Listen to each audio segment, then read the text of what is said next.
43% of teens say they would change their online behavior if they knew that their parents could see what they were doing. It's scary. It really got me thinking about this. 39% think their online activity is private from everyone, including their own parents. 20% of kids think their parents have no idea what they're doing online. 55% of teens have given out personal information to someone that they don't even know. They have no clue who they are, including photos and physical descriptions. 60% created profiles or personal sites. Approximately 20% of teens update their sites or profiles at least once a day. They're going in and changing their pictures, or they're going in and changing their status from in a relationship or out of a relationship. They're changing all these things 2 or 3 times a day. 64% of, and there's some adults that do the same thing. It's not just children. There's a lot of adults that do that. I don't know if I've changed my profile picture on Facebook in forever. It's my grandkids. That's the ones I'm proud of. You know what I'm saying? 64% of teens have uploaded photos to social media sites. Now, once those are there, Sister Judy, they're there forever. Once they go on the internet, they're there forever for someone to have access to. 22% of teenagers log on to their favorite social media site more than 10 times a day. 85% of parents with teenage children ages 13 and 17 report that their child have a social networking site. Of the active adult users on Facebook, 66% reported that they did not know that they had privacy controls, or even that it existed on Facebook. There's privacy controls that exist on Facebook where you as a parent can go in and set those, where these kind of things don't happen. I might get egged tonight before this is all said and done. Some of these kids. Facebook Messenger has 500 million users.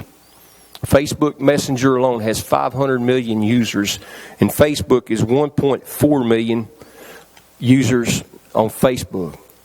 1 in 5 U.S. teenagers who regularly log on to the internet say they have received an unwanted social solicitation via the web. Solicitations were defined as requests to engage in sexual activities or sexual talks or to give out personal sexual information, and only 25% of those told their parents. That's very important. This is very important that we know these things and understand not only how our children can be involved, but adults also. We can fall into that trap of being careful. Electronic communication is the biggest form of communication there is, because like some of you raised your hands, you'd rather send a text message than have to talk to someone. The next thing that we want to talk about is artistic expressions. That's songs. That's rap. Man, I have people come down my street all the time, and some of the stuff that they're playing, it's just, I don't even know how they sit in the car with it, with the music turned up so loud. Run into it when we're at Casey's filling up with gas. But these songs, these lyrics, this music, they have nasty, dirty, and ungodly lyrics in most of them. And we shouldn't listen to them. It goes back to what Matthew 15:18 says.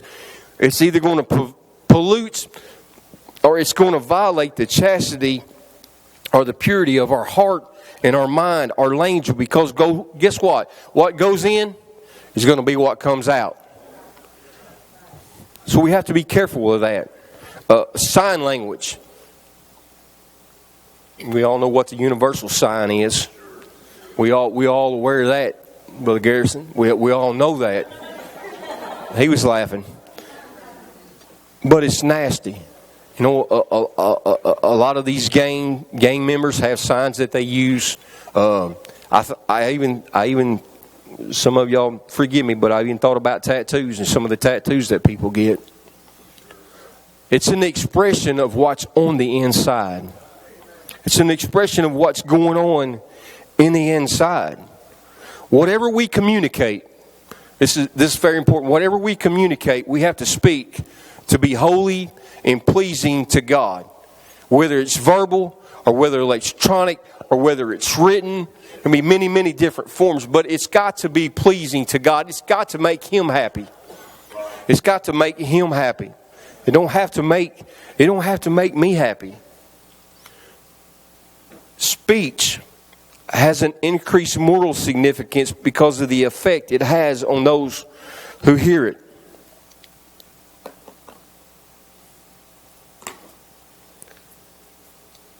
I want you just to take a few minutes and look at that slide right there. And if you can't tell what it is, it's a child that's crying and there's a hand wrapped around his neck with words written all over it. When I seen that, it just said, use your words. Your words have power, so use them wisely. I'll share a story with you. My dad passed away. He has been dead 10 years ago this past Monday. And later on in life, my dad and I had a good relationship. Some of the things that had happened earlier in our life, my dad had asked me to forgive him for it. We had a good relationship, Brother Billy. But I remember as a young child, maybe 6, 7 years old, him and my mother fighting, him and my mother arguing. And some things that he said about me specifically, and I'm not putting my dad down, okay? Like I said, we got things right, but I remember that, and I remembered as a young. I was 6 or 7, 8 years old, and some of the things that my dad said about me to my mom. A lot of times he had been drinking, Little Larry. A lot of times they had been in an argument, but those words, they stick with you. Those words, they last. Brother Pete, a lot of times those words in my lifetime have motivated me to be a better person because of what was said to me as a little child. You can take this and you can make it about, you can put an adult in the same picture.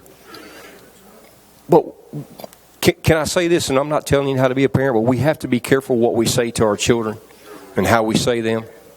Is that all right? Because that slide just spoke words to me when I seen it. It just tore me up inside when I seen that. Just right at my heart, because it still goes back to what happened to me in my younger life. But we got to be careful, because sometimes we think they never heard it. Sometimes we think that it doesn't bother them, but it does. It does. Maybe you've had an experience like that. Our words we speak to our children will impact them for the rest of their life. Our words that we speak to our children will last for the rest of our life. I watched a little video clip and studying this. I looked at a lot of different things and a lot of different. I've got papers and notes, as Brother Jill said. I like to get into it, but I watched the video clip, Brother Richard, and a big Baptist church had actually put it on one of their sites as I was looking at it, and it showed a family, and the man got up early in the morning. He was getting out of bed. He went, and it never said any words. All of it was actions. As you're watching the video clip, all of it was actions. And he goes in, and his wife's in another bedroom, and he gets her up, and you could tell they're back and forth at each other, and they're arguing, and they're carrying on and everything. And then she goes in, and she gets the two little girls up, and kind of the same situation. She's not talking too nice to the little girls. You can see it. They're all going about their own business about getting ready, and they're getting ready because they're going to go somewhere. And They get ready, the little girl gets ready, and she comes down, and her mama's getting on her about her clothes and makes her go back and change. And there's just a lot of different things that are happening. But finally they get ready, they go out, they get in a van, and off they go. And it shows them pulling up in front of a building, and they go into the building, and the next clip is they're all sitting on the pews at church,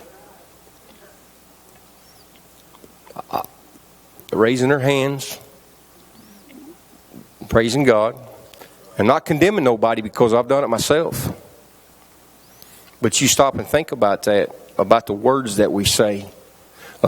it's just life. I understand that it's just life sometimes when you're dealing like that. But I thought that spoke so much. They lifted their hands and they began to worship God out of the same mouth that negative things probably were coming out of. It's how it affects us. We remember things that have been said to us or about us years later. Death and life are in the power of the tongue, and they that love it shall eat the fruit thereof. Death and life are in the power of the tongue. I began to look at that, and I began to try. That's actually one of the first scriptures when Brother Gio asked me to talk about this. Is kind of one of the first scriptures that really come to my mind about speech, about the power of the tongue. We need to speak life. We need to speak positive things. I looked at the scripture and I tried to break it down, and we all know you can't actually kill someone with your words. Or can you? You might not actually be able to physically kill someone with your words, Brother Ray, but there have been cases. We talked about cyberbullying earlier, where kids are being bullied because of something, Brother Gio, that's being said. So what we say can lead to someone taking their own life. We can lead someone to commit suicide by what we say. So this scripture, when it says death and life are in the power of the tongue, making fun of someone, we could lead to someone taking their own life. Cyberbullying, or on the other hand, we could uplift or we can increase someone's confidence within themselves by what we say and how we say it. It doesn't always have to be negative. It can be positive. We can encourage one another with the words that we speak and with the words that we say, and that's what we should do. And I believe that we do that. But there's time in our life when this has happened. There's times in our life when we've said stuff that we regretted. I told you before I ever began that there's been times in my life when I've said things that I wish I could take back, but you can't once it's spoken. One of the writers, and I think Brother Pete even says that's sometimes that's the reason God gave us 2 ears and 1 mouth. We need to listen twice as much as what we speak or what we say. Because of that, I begin to look at this scripture, and I'm getting ready to close and turn it back to Brother Gio, and I'll start again next week. But when we look at that, when we think about that, it says death, and it comes from a Greek word called mapheth, M-A-V-E-T-H, and that means die. It's a state of death, or having one put to death, or executing someone with your words, if you will.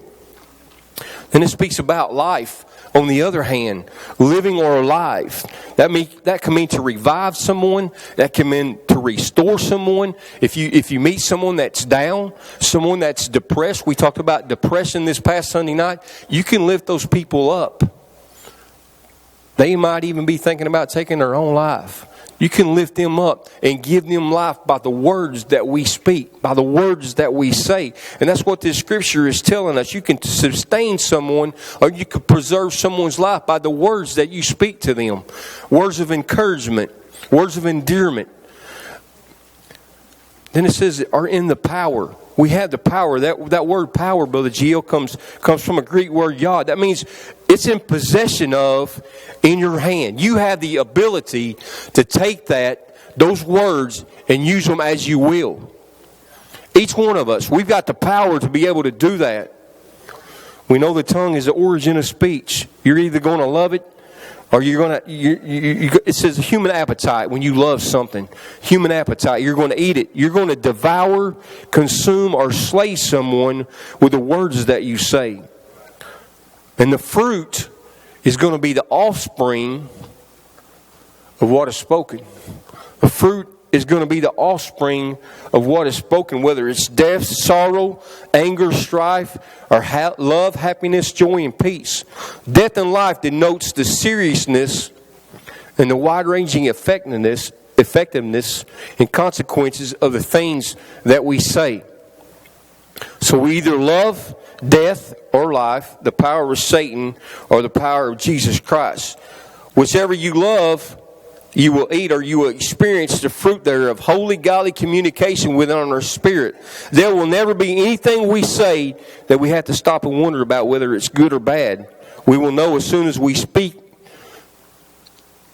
Have you ever spoken something and you know immediately whether it was good or bad? It should be in all cases. It should be like that, Sister Leanne. Next week, I want to look at speech from the standpoint of tongues, and why we speak in tongues, and why we have the Holy Ghost for. That's what I want to talk about next week when we talk about speech. I know a lot of things tonight might have seemed to be negative, but there's a positive in it when we stop and think about the other side of it, Brother Larry, about what we can actually do with our mouth and with our tongue. How we can encourage someone or lift someone up. I'm going to talk about the book of James. If you get a chance this week to read out a book of James chapter 3. It talks about this tongue being set on fire from hell. It talks about our tongue being an unruly beast. So next week I want to focus on that. Will you stand with me?